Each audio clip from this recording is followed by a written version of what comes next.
ধন্যবাদ।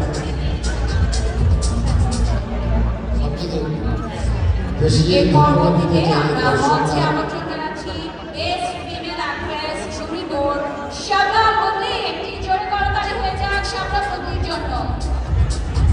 একই সঙ্গে সব জায়গায় কথা যেখানে কোনো সমস্যা না, তবে আমি ধন্যবাদ দিতে চাই প্রতিমা দর্শকদের যারা অনেকক্ষণ ধৈর্য ধরে এখানে বসে আছে তাদের।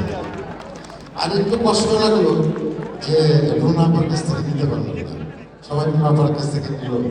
রুনাপা তো আমাদের একেবারে প্রাণের মানুষ। আফজাল ভাই খুব সুন্দর করে বললেন যে আসলে রুনাপা কত বড় তারকা। তবে আয়োজক